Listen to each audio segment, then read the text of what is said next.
All right, everybody, welcome back. I'm excited for this one. We're doing a deep dive on Broke Millennial. Yes, all about finances. Yeah, it's a great book by Erin Lowry. Yeah. Broke Millennial is really for anybody who's looking to take control of their money. Yeah, it's a good one. It's an easy read, too. Very accessible. And I think one of the things that's really cool about it is she really focuses on like making this not as intimidating as a lot of the other financial advice out there. No, for sure. It can be like, if you're not used to like, all the jargon, it can be a little overwhelming. So we're going to break down like some of the key takeaways from Broke Millennials so that you can start taking control of your money and really start to see the benefits of that. Yeah, it's really not as scary as it seems. Exactly. No. And I think that's one of the things that she really tries to emphasize is like, you don't have to be an expert. You don't have to know all the ins and outs of the stock market or whatever. It's really about just like making some practical changes. And like she says, a lot of it starts with your mindset, Yeah. your money mindset. So, That's huge. and that's something that I thought was really interesting. Like she really talks about the importance of understanding your relationship with money. Yeah, like, are you avoidant? Right. Do you just not look at your accounts because you don't want to know? Yes. Like, do you open your bills? Right. Do you not open your bills? Do you overspend? Yeah. Are you an impulse shopper? Right. All of these things. Yeah. Like really taking a look at like what are your habits when it comes to money? Mm-hmm. And understanding that is like the first step to actually taking control. And once you understand it, then you can start to make changes. Yeah. Like maybe if you are an overspender, you start thinking about, okay, what are my triggers?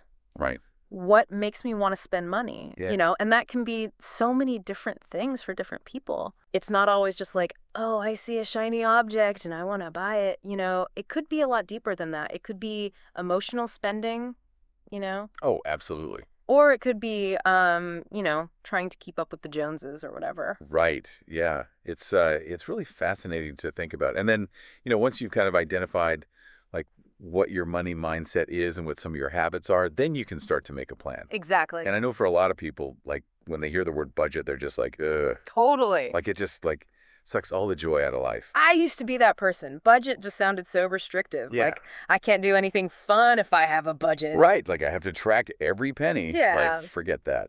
But she really offers a different perspective on budgeting. Yeah, she does.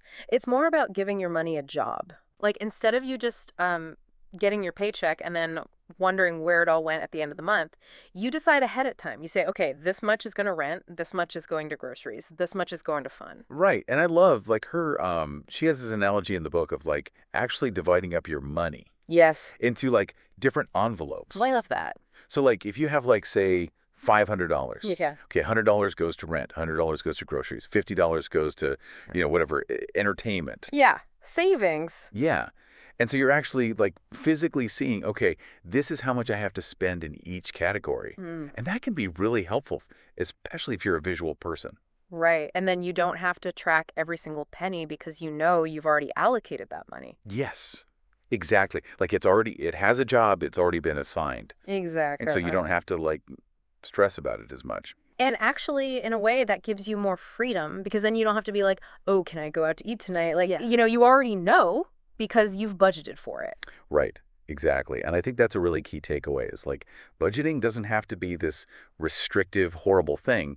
Yeah. It can actually give you more freedom. It really can. So, and then another big takeaway that I got from the book is that you don't have to wait to start taking control of your finances. Yeah.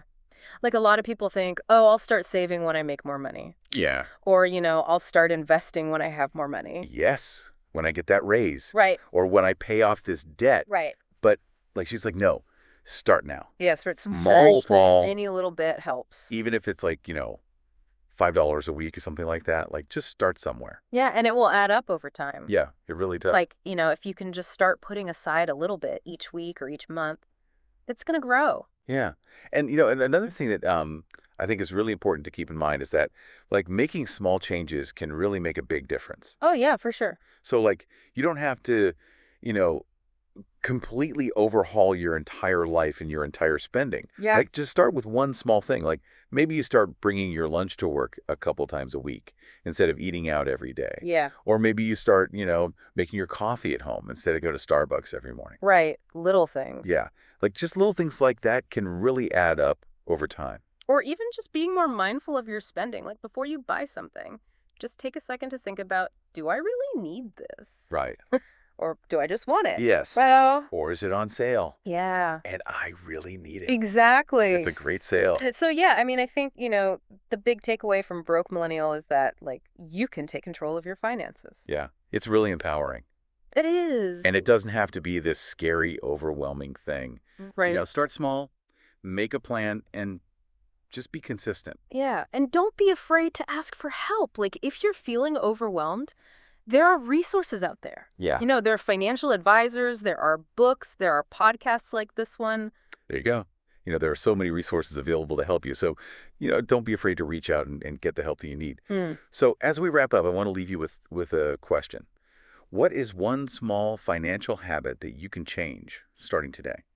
It can be anything. It can be, bringing your lunch to work once a week. It can be setting up a small automatic transfer to your savings account. It can be, unsubscribing from a couple of those tempting email lists that always seem to be having a sale. Whatever it is, just pick one small thing and commit to doing it. And I think you'll be surprised at how much of a difference it can make over time.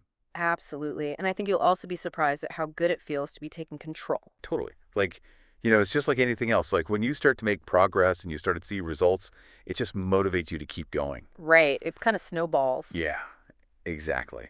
And so, I hope that this has been helpful and that you feel empowered to start taking control of your finances. Me too. And we'll see you next time for another deep dive. See you then. Bye.